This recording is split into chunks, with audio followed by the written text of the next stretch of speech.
Queridos alunos e alunas, retornamos aqui às nossas aulas da base comum, o nosso objeto do conhecimento, o período entre guerras, a crise de 1929 e o nazifascismo. Esta é a aula número 2 de 3 previstas, nesta semana 11, que vai de 5 a 9 de abril de 2021. O nosso roteiro para esta aula é o seguinte. Temos nesta aula 2 os seguintes itens.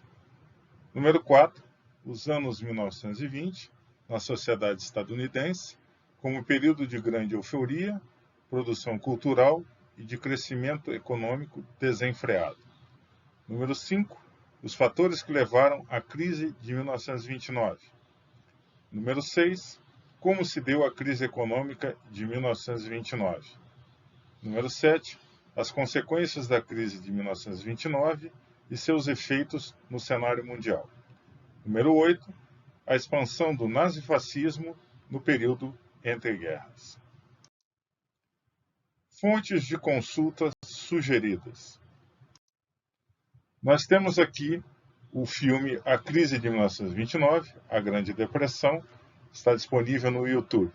O link está aí abaixo e poderá ser acessado a partir do arquivo PDF disponibilizado nos alunos na sequência didática número 3, no ambiente virtual de aprendizagem, o nosso AVA. Vamos então ao nosso primeiro item, os anos 1920, na sociedade estadunidense, como um período de grande euforia, produção cultural e de crescimento econômico desenfreado. Os loucos anos 1920, como ficaram conhecidos. Após a Primeira Guerra Mundial, a economia dos Estados Unidos tinha se tornado a mais poderosa do mundo. Em 1920, esse país era responsável por quase 50% de toda a produção industrial do planeta. Sua agricultura também tinha crescido significativamente, impulsionada pela mecanização e pela instalação de redes elétricas no espaço rural. Então vamos relembrar que, após a Guerra Civil Americana, a Guerra de Secessão, até a Primeira Guerra Mundial, os Estados Unidos se desenvolveram muito. Surgiram os grandes financistas, como, por exemplo, Rockefeller, Vanderbilt. Se construíram várias estradas de ferro, cruzando e unindo o país. Foi um período de grande prosperidade e os Estados Unidos se preparavam para ser a grande nação, a grande superpotência que são atualmente no século XXI. Em razão dessa prosperidade econômica, a sociedade estadunidense vivia um clima de entusiasmo e euforia, e essa época ficou conhecida como Anos Felizes, ou também, como é o título da nossa parte aqui, Os Loucos Anos 1920. Foi nesse momento que se cunhou a expressão American Way of Life, isto é, estilo de vida americano. Frase essa existente até hoje na sociedade americana. Caracterizado pelo consumismo de produtos como eletrodomésticos e automóveis. Viver bem era sinônimo de consumir mais. O automóvel, por sinal, era o grande símbolo americano, né? Símbolo esse que permanece vivo até hoje no imaginário dos estadunidenses. Vejamos agora o item 5. Os fatores que levaram à crise de 1929. A crise internacional do capitalismo. O clima de euforia nos Estados Unidos da América permaneceu durante quase toda a década de 1920. Entretanto, no ano de 1929, os Estados Unidos enfrentaram uma forte recessão que afetou vários países no mundo, ou seja, a crise iniciou-se nos Estados Unidos, mas se alastrou por grande parte do mundo, inclusive aqui no Brasil. A crise de 1929, conhecida como a Grande Depressão, foi uma das mais graves crises econômicas do século XX, por sua amplitude, seus efeitos e sua duração, toda a década de 1930. A superprodução econômica. Até por volta de 1925, as sociedades europeias ainda estavam se recuperando dos prejuízos da Primeira Guerra Mundial.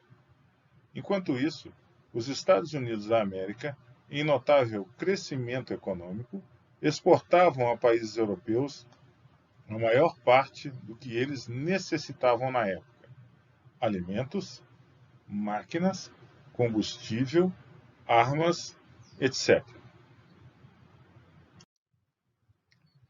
À medida que a recuperação da Europa avançava, especialmente a partir de 1925, a estrutura produtiva de seus países também se reorganizava.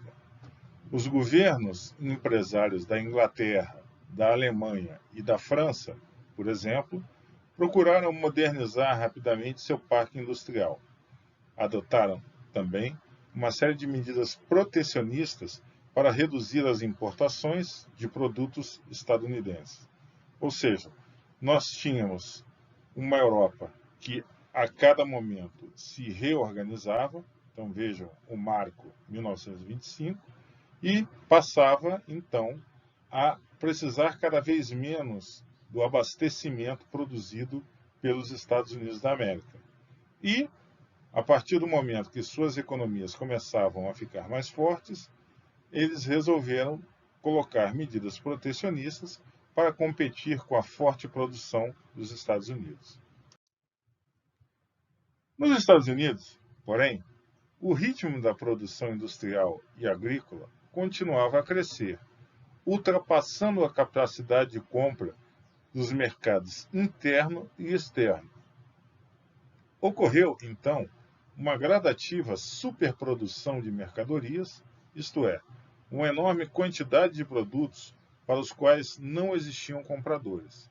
Esta situação ocasionou queda nos preços e dos lucros, redução da atividade econômica e desemprego em massa. Vejamos então cada um deles. Queda nos preços e dos lucros. O que aconteceu? Os preços e a margem de lucro dos empresários, ou seja, o que eles ganhavam, né, retirando os custos para produzir, e agricultores baixaram drasticamente. Mesmo assim, a produção excedente não conquistou consumidores, ou seja, não era possível mais vender no ritmo que se vendia antes. Redução da atividade econômica.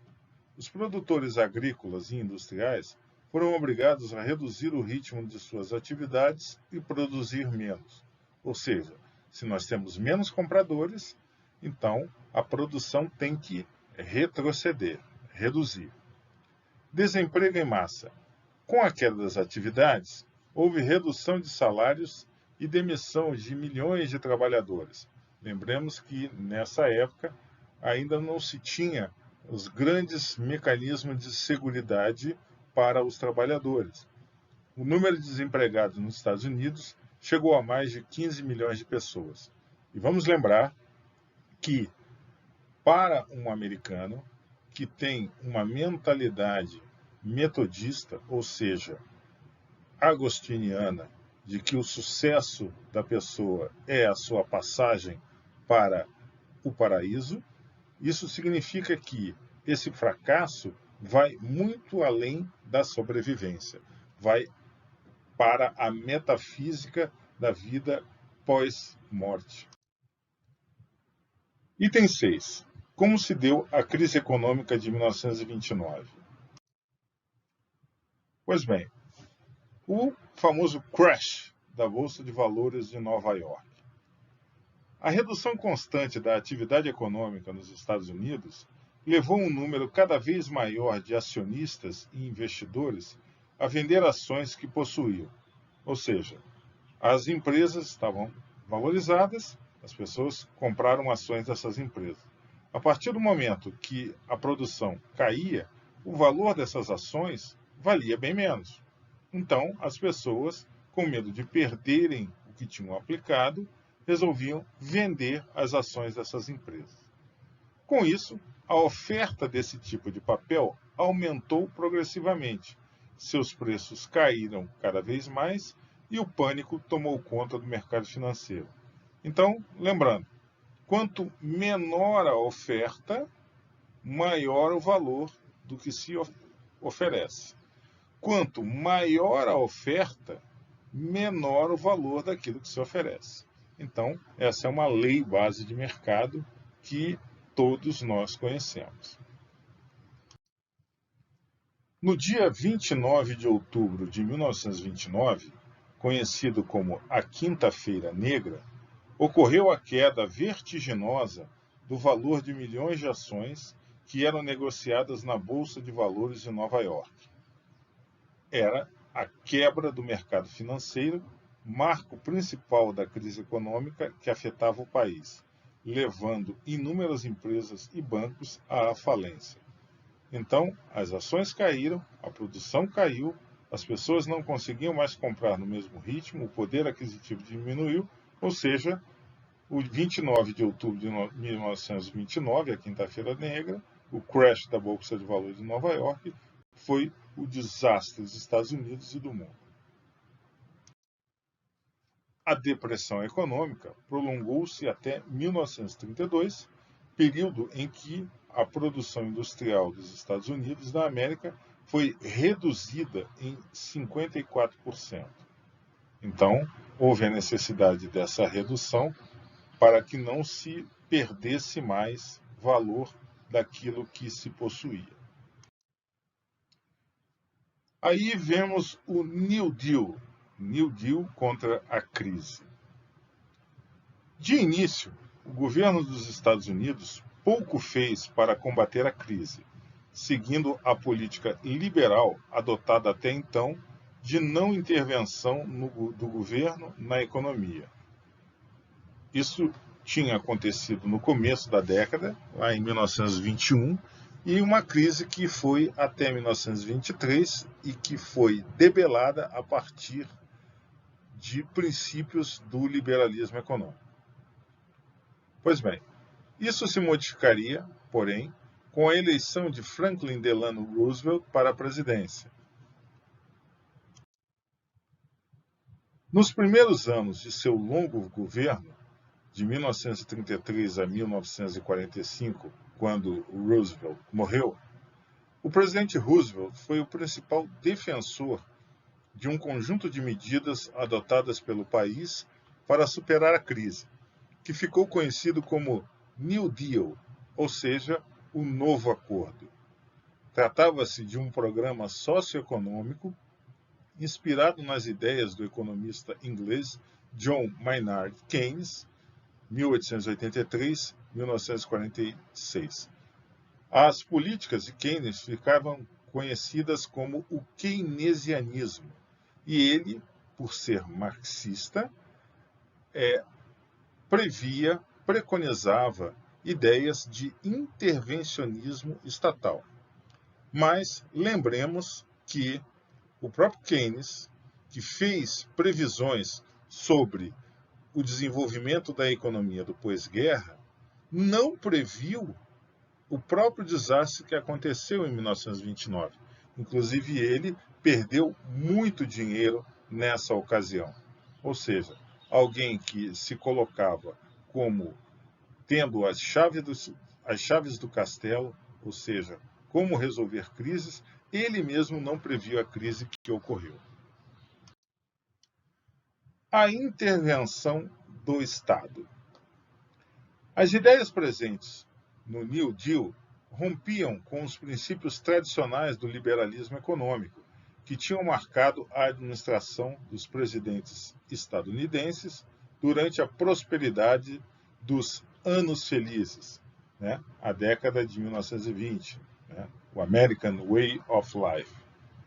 O New Deal, o Novo Acordo, era um programa misto, que procurava conciliar as leis de mercado e o respeito pela iniciativa privada, com a intervenção do Estado em vários setores da economia. Então, uma política extremamente intervencionista de Roosevelt. Entre as principais medidas adotadas por esse programa, o New Deal, estavam: a. Controle de preços de produtos agrícolas e industriais pelo governo, ou seja, o governo taxando os preços que poderiam ser praticados pelos agricultores e industriais. B. A concessão de empréstimos aos fazendeiros arruinados para que pagassem suas dívidas e reordenassem a produção, ou seja, injeção do dinheiro público na esfera privada para reerguer os fazendeiros arruinados, ou seja, as fazendas, os agricultores que pudessem de novo produzir bens para a população. C. A realização de diversas obras públicas com o objetivo de criar postos de trabalho, ou seja, o pessoal desempregado tinha como se empregar, receber alguma renda a partir dessas obras que Roosevelt promoveu. D. A criação de um salário-desemprego para aliviar a situação de miséria dos desempregados. Vejam que esse tipo de saída, de utilização para melhorar a renda das pessoas, não existia naquele tempo. E. A limitação dos preços e da produção às exigências do mercado, ou seja, novamente o Estado, ou seja, Roosevelt, dizendo quais eram os preços que deveriam ser praticados. Né? Uma intervenção nítida no mercado de compra e venda. F. A fixação de salários mínimos, que muitas vezes não correspondiam ao que se podia pagar. E G. A limitação das jornadas de trabalho, ou seja, dizendo quanto de trabalho o empregado poderia ter. Isso ia contra as iniciativas usuais, porque a regulação do tempo de trabalho já existia entre patrões e empregados nos Estados Unidos. Resultados do programa. A política econômica do New Deal não alcançou todo o sucesso esperado, mas conseguiu controlar relativamente a crise econômica e os violentos conflitos sociais que ela gerava. A partir de 1935, a economia dos Estados Unidos da América voltou a se fortalecer e, aos poucos, as consequências da crise foram superadas. Então, lembremos que a primeira crise, em 1921, durou até 1923. Esta iniciou em 1929 e estamos em 1935 e ela ainda não foi resolvida. Por adotar ideias keynesianas, ou seja, inspirados em John Maynard Keynes, o economista britânico, em seus programas de apoio aos desempregados, como a instituição do salário mínimo, as ações do New Deal costumam ser consideradas precursoras do famoso estado de bem-estar social, o famoso welfare state, que se desenvolveu depois da Segunda Guerra Mundial em alguns países da Europa Ocidental, como, por exemplo, a Noruega, a Suécia, a Dinamarca, etc. Vamos agora para o item número 7, as consequências da crise de 1929 e seus efeitos no cenário mundial. Bom, a crise do maior país naquele momento em produção, os Estados Unidos, teve uma forte repercussão internacional.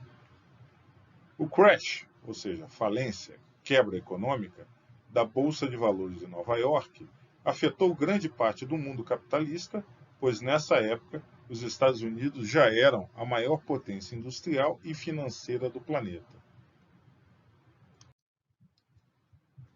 Com a crise, investidores e empresas redirecionaram seus investimentos para outros países, principalmente os europeus.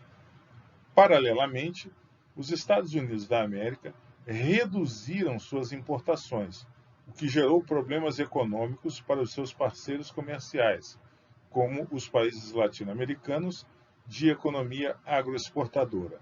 Ou seja, se os Estados Unidos reduzem as suas importações, significa uma queda na produção dos outros países. Eles não conseguem mais vender no mesmo ritmo, têm que diminuir a sua produção e isso certamente gera o desemprego. Os cafeicultores do Brasil, por exemplo, que vendiam boa parte de suas safras ao mercado dos Estados Unidos da América, perderam vendas para esse grande comprador. Por isso, os estoques de café chegaram a tal quantidade que milhões de sacas desse produto foram queimadas pelo governo brasileiro em uma tentativa desesperada de estabilizar os preços.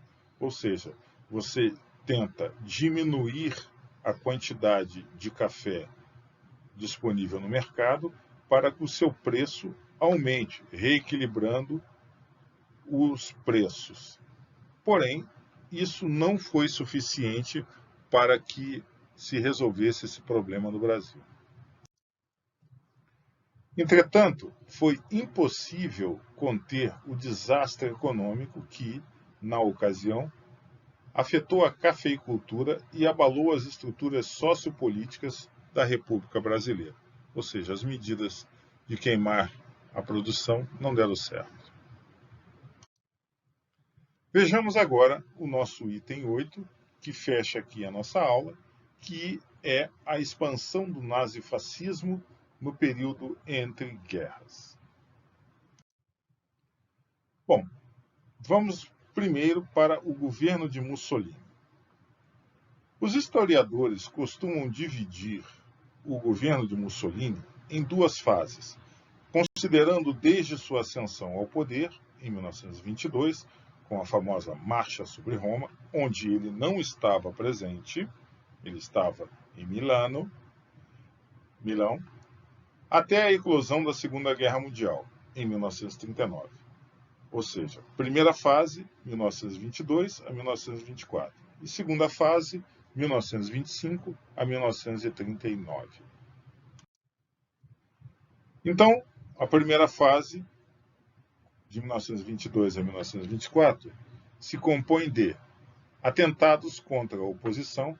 Sabemos que os fascistas não toleravam que se opusessem a eles, um nacionalismo extremado, já visto lá em 1910 nos princípios que regeram o início do fascismo, e a construção de um Estado extremamente autoritário, que veremos que esse Estado autoritário, esse nome, vem, a partir da própria existência do fascismo. Segunda fase, de 1925 a 1939.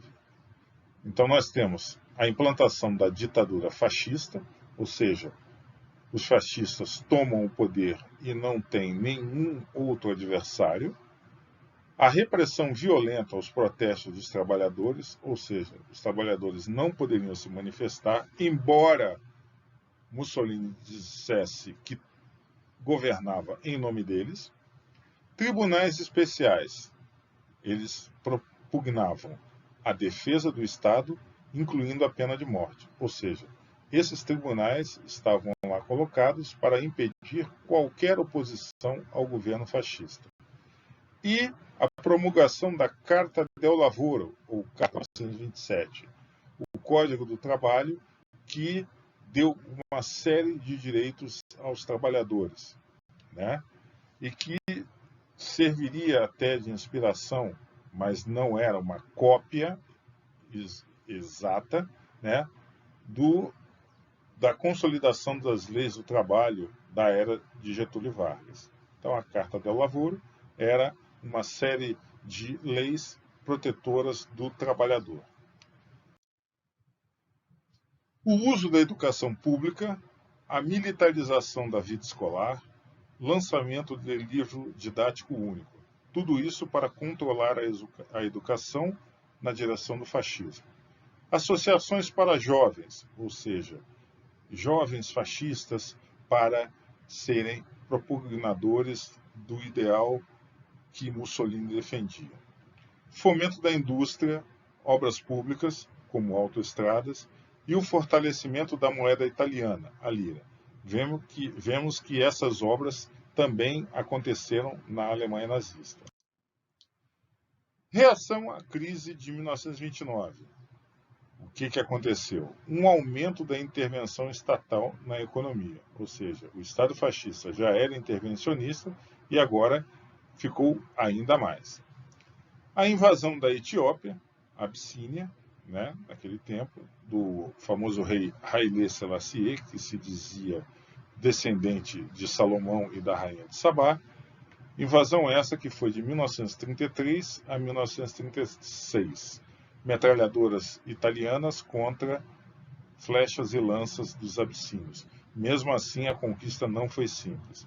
E Mussolini não estava dando muito certo nas suas medidas econômicas. Também utilizou essa guerra como uma diversão, ou seja, para tirar o foco dos problemas que estavam na Itália. E a política do Mare Nostrum, ou seja, revivendo a Roma Antiga, onde o mar Mediterrâneo se transformou num lago romano. Então, ele queria agora que o Mediterrâneo voltasse a ser todo dominado pela Itália. Passemos agora para o governo de Hitler. Durante seu governo, Hitler manteve rígido controle sobre diversos setores da sociedade alemã. Além da censura política e do controle sobre a educação, buscou impor padrões e as ideias nazistas às artes plásticas, à música, à literatura, ao cinema e até mesmo à pesquisa científica. Então, tudo isso tinha que estar de acordo com a ideologia, com o credo nazista. O sistema educacional organizado pelo governo nazista, o nacionalsocialismo alemão, embora tivesse semelhanças com o do fascismo italiano, foi mais intensamente marcado pelo militarismo, pelo racismo e pelo antissemitismo. Lembrando que a Alemanha era mais militarista do que a Itália. As pessoas na Alemanha gostavam de militares, gostavam de uniformes, e Hitler deu isso a eles. Controlados duramente pelo governo, os professores alemães eram obrigados a aprender e ensinar os princípios nazistas, destacando-se a crença na superioridade da raça ariana, que Hitler defendia, a inscrever-se na Liga Nazista dos Docentes e a prestar juramento de fidelidade ao Führer. Juramento que também os militares fizeram, depois da morte de Hindenburg. A doutrina nazista também era difundida por meio de diversas associações educativas, como a Juventude Hitlerista, a famosa Hitlerjugend, e a Liga das Moças Alemãs, a Bund Deutscher Mädel, que organizava entre os jovens alemães diversas competições esportivas, reuniões políticas e exercícios de preparação para a guerra. Então Hitler tinha tudo isso, em escolas específicas, as chamadas Napola, para preparar esses jovens. Lembrando também que eles eram utilizados como espiões dentro das famílias. Então eles eram exortados, eram incentivados a vigiarem os seus próprios pais e, caso eles tivessem alguma ideia contra as ideias nazistas, eles deveriam denunciar os próprios pais. Além desse trabalho com a juventude, o governo nazista propagava sua ideologia entre a população, em geral por meio dos discursos de Hitler para as multidões. Sabemos que Hitler era um excepcional orador e cativava as massas. Ele treinou para isso, Ele fez uma grande preparação a partir do momento que ele entrou para o Partido dos Trabalhadores Alemães, que ele transformou em Partido Nacional Socialista dos Trabalhadores Alemães, e tinha um poder de oratória muito grande. Também ele tinha as publicações do partido e dos grandes espetáculos criados para influenciar a opinião pública, nos desfiles militares e as famosas reuniões do partido em Nuremberg. Entre esses, Destacam-se, então, como já disse, desfiles militares e um conjunto de ritos pomposos adotados para transmitir a ideia de ordem, disciplina e organização. No plano econômico, Hitler dedicou-se à reabilitação do país, estimulando a agricultura e o crescimento da produção industrial, principalmente na área do armamento. Isto contrariando o Tratado de Versalhes, ou seja, ele rearmou o país de forma secreta, escondido, e depois surpreendeu, né, os outros países quando verificaram que a Alemanha estava muito adiantada na sua parte bélica, militar.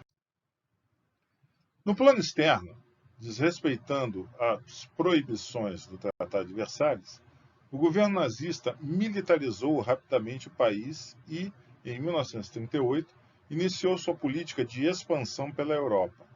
Com base na tese do espaço vital, o chamado Lebensraum, sua primeira investida foi contra a Áustria, que conquistou sem luta militar em 1938. A política expansionista alemã desencadeou, um ano depois, a Segunda Guerra Mundial.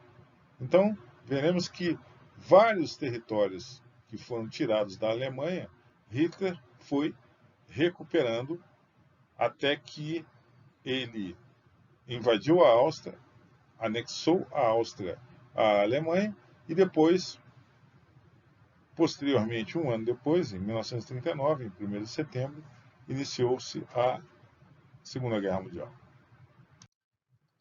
Vejamos então uma breve conclusão desta nossa segunda aula. A crise de 1929 foi precedida por uma crise semelhante no começo da mesma década. A primeira foi resolvida a partir da utilização dos princípios liberais e, em 2 anos, foi resolvida. No entanto, a crise de 1929 utilizou métodos intervencionistas preconizados pelo famoso economista marxista britânico John Maynard Keynes. Isso levou a uma crise mundial, arrastando não só os Estados Unidos da América, mas também a América e a Europa. O fascismo e o nazismo se propagaram utilizando as fraquezas das políticas liberais e democráticas europeias. Seus líderes desprezavam essas ideias e levaram seus países à guerra. Pois bem, concluímos aqui a nossa segunda aula das 3 previstas e, no final desta semana, nós teremos a terceira aula, fechando esse objeto do conhecimento que estudamos agora. Estudem o livro, vejam os filmes que foram sugeridos e preparem-se para a nossa próxima aula.